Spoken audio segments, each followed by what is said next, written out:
كان وعدا بلقاء آخر قادم، لكنه تحول إلى وداع. عبارة نهاية النشرة. إلى اللقاء. رحل صاحبها الزميل الصحفي مقدم الأخبار صلاح الدين الغماري، رحل في غفلة منا إلى دار البقاء. مساره استثنائي ألفه والمغاربة من خلال إطلالاته عبر نشرات القناة الثانية لسنوات طويلة، واتضع علاقته أكثر بالمشاهد بل بالمواطن المغربي ليصبح بمثابة فرد من كل أسرة يخشى على سلامة أبناء وطنه من الوباء من خلال برنامجه أسئلة كورونا. خاطب فيه المشاهد بصدق وعفوية، وكان يعد لبرنامج آخر في نفس النهج يطرح أسئلة المواطن، لكن الوقت لم يسعفه للأسف. نادية اليوبي. لنبدأ الحكاية من حيث انتهت الرحلة. السلام عليكم ومرحبا بنا عندكم في هذا العدد الأول من برنامجكم أسئلة كورونا. سلب الأنظار مرة أخرى عندما جعل من محبة الناس إليه قوة تجعله مؤثرا في مشاهدي القناة الثانية من تابعوا برنامجه أسئلة كورونا، جزيلا لك على تلبية الدعوة. ليجعل من الجائحة قضية وطن، والكل مجند لحماية مكوناته من الوباء اللعين. صلاح الدين الغماري دخل البيوت واقتحم قلوب الناس واستقر بين شرايينها، حتى باتت كلماته ونصائحه باحترام التدابير الاحترازية مرجعا لكل مغربي. اضطرارية.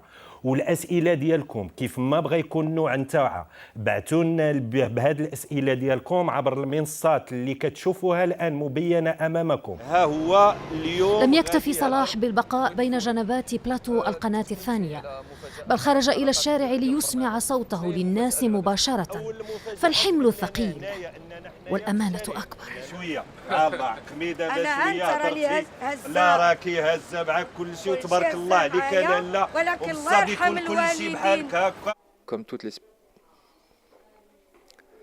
Comme toutes les téléspectatrices et les téléspectateurs, on a appris avec énormément de tristesse et de douleur la disparition de Salah Eddine.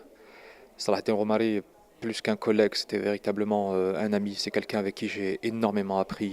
Quand je suis arrivé ici, il était déjà présentateur du journal télévisé. صراحة في هذه اللحظة ما كاينش شي كلمات تتقال، والله العظيم ما كاينش شي كلمة تتقال في حق صلاح من غير الله يرحمه وداعا صلاح. بصراحة تخطف. أنا والله العظيم حتى اللحظة بقى ما مستوعباش. صلاح الدين الغماري اللي رافقناه في البداية ديالو وكان من أعز الأقرباء وأعز الأصدقاء.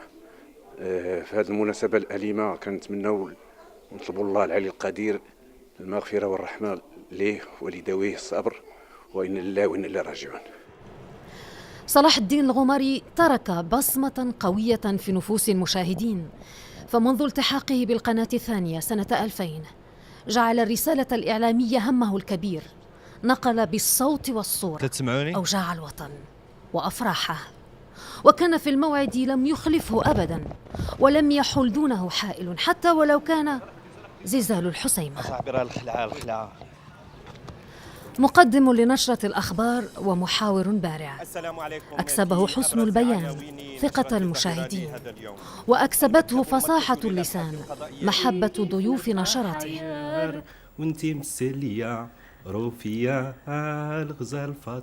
فكان ضيف الأحد الموعد الذي يميط اللثام عن شخص حسه رقيق وإعلامي يأخذك دون ما شعور إلى عوالمه الجميلة تصل حد أسرك داخلها. والمسائية لهذا اليوم تقدمها لكم زهرة أيتي حل. نهاية النشرة. إلى اللقاء. نهاية النشرة. الوداع صلاح. إنها اللحظة التي انطوت وطوتنا جميعا وألقت بنا جميعا في حزن عميق، ففي لحظة من ذهول تام تتوقف لغة الكلام، فالمعاني البكر التي لم تنحث لها ألفاظ بعد هي التي سترثيك. فإلى دار البقاء رحلت، ومن دار الفناء نستودعك الله الذي لا تضيع ودائعه.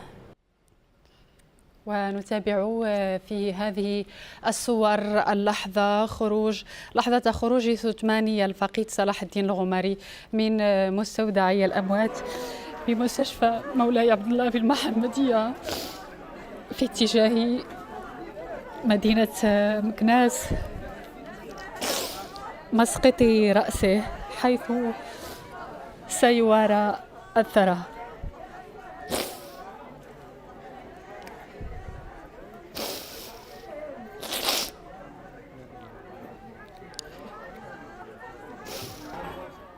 وقع الصدمة كان شديدا على أسرة صلاح، أسرته هنا في القناة الثانية. باسم الزملاء جميعهم تعازينا الحارة لأسرة صلاح الدين الغماري، لوالدته، لابنه، ولكل المغاربة. إنا لله وإنا إليه راجعون.